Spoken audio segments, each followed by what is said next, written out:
Hello बच्चों, इस video में हम पढ़ेंगे chapter the age of the Vedas, यानी कि वेद का युग। तो बच्चों, वेदों के बारे में आपने पहले भी सुना होगा। 3000 साल पहले लिखे हुए जो सबसे पुरानी हमारे पास लिटरेचर है वो है वेद। उसको हम जिस टाइम पीरियड में ये लिखे गए वेद, उसको हम एज ऑफ द वेदास बोलते हैं। बच्चों, 4 वेद होते हैं: ऋग्वेद, सामवेद, यजुर्वेद और अर्थवेद। ये हमारे लिटरेचर को, वैदिक लिटरेचर को बताते हैं। तो वेदा जो है वो आया है, उसका मीनिंग है नॉलेज।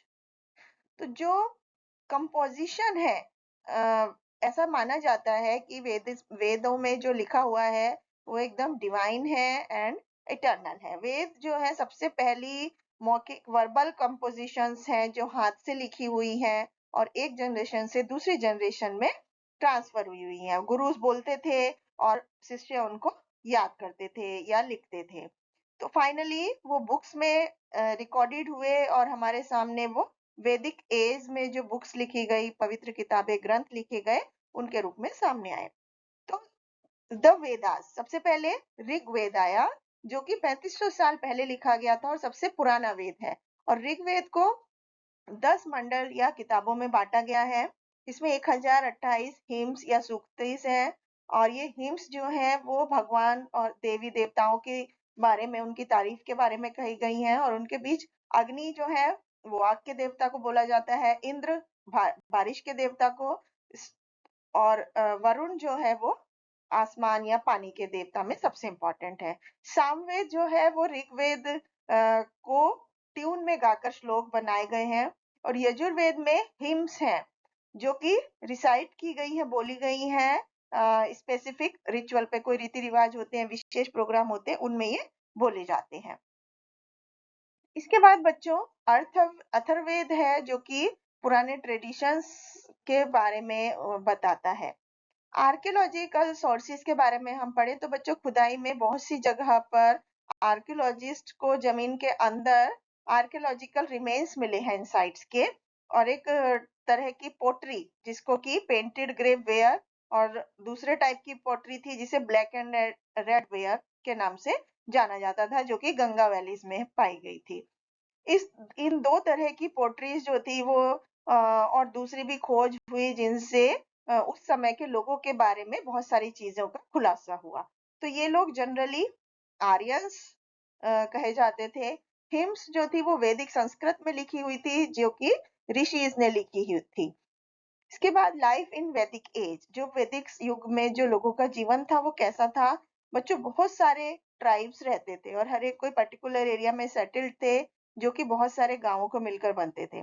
जो उन ट्राइब का जो मुखिया होता था वो या तो राजा या गोपाटी होता था।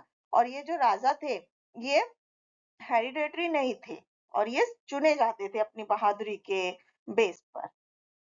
कैटल, हॉर्सेस एंड चैरियोट्स, यानी कि चैरियोट्स बोलते हैं रथ को। तो उस समय में बहुत सारी गायें थी घरों में, तो दूध और दूध से बने हुए प्रोडक्ट जैसे कि घी, मक्खन, ये सब बहुत मात्रा में होता था।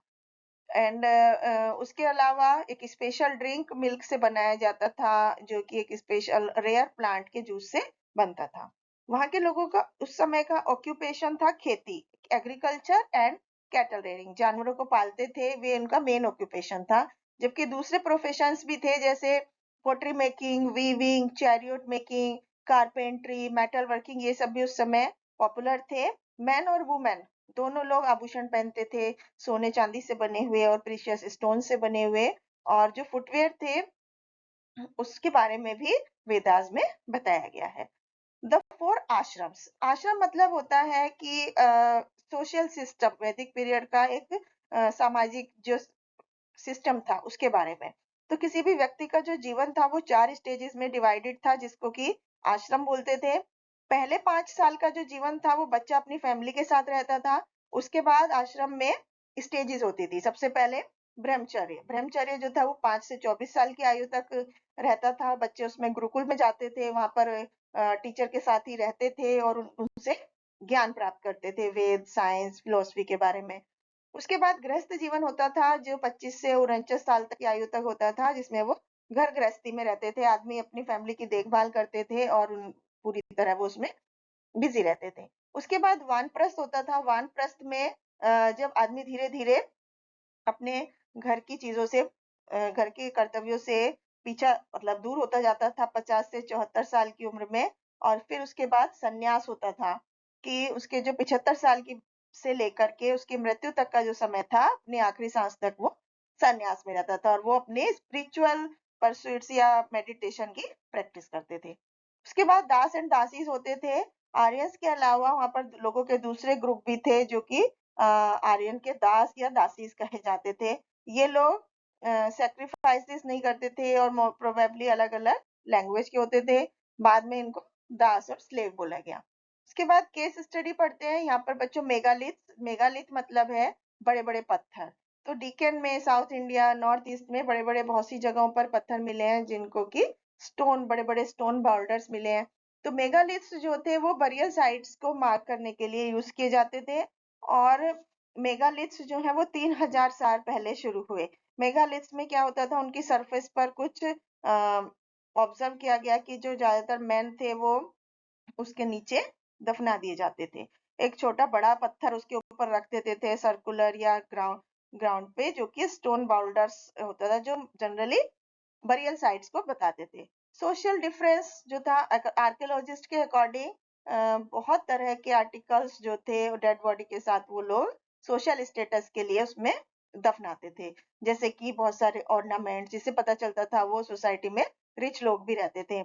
स्पेशल बरियल एट इनाम गांव। इनाम गांव एक सबसे बड़ा कैलोलिथिक साइट है घोड नदी के किनारे पर, जो कि भीम नदी की ट्रिब्यूटरी है।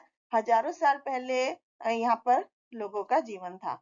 आर्कियोलॉजिकल फाइंड्स, एक्सकेवेशन खुदाई के दौरान में 134 मड हाउस थे पाए गए इनाम गांव में, और उनमें से ज्यादातर घर जो थे वो आयताकार शेप के थे। एक या दो कमरे उनमें होते थे, और एक आदमी जो कि बड़े से जगह पर बरीड किया जाता था और उसमें 5 कमरों का घर होता था। तो इस तरह से वहां पर आर्कियोलॉजिकल फाइंड्स हैं, पॉटरी एंड स्टोन टूल्स हैं। आर्कियोलॉजिस्ट ने बहुत सारे पत्थरों के और मिट्टी से बने हुए टूल्स पाए हैं इनाम गांव में। ज्यादातर बर्तन रेड कलर के होते थे। स्टोन टूल्स जो हैं वो भी जानवरों की स्किन से बनाए जाते थे। और उसके बाद ऑर्नामेंट्स जो है वो जैसे कि मोती हैं, एंकलेट्स यानी पायल, चूड़ियां, ये सभी कॉपर्स की बनी होती थी। तो उसके बाद उसमें स्टोन्स एंड आइवरी यूज किया जाता था, वहां पर पाया गया। फिर डिक्लाइन, धीरे धीरे लास्ट फेज में जब लोग सेटलमेंट होने लगे नाम गांव में, तो उसके बाद उनके सामने प्रॉब्लम्स आने लगी। खेती का भी काम धीरे धीरे बारिश की वजह से, अगर बारिश नहीं हुई तो खत्म हो जाता था। तो लोगों ने ये रिलाई करना शुरू कर दिया, शिकार करने शुरू कर दिए या खाने को इकट्ठा करना शुरू कर दिया। तो इस तरह से उस समय में लोगों का जीवन यापन होता था। Thank you.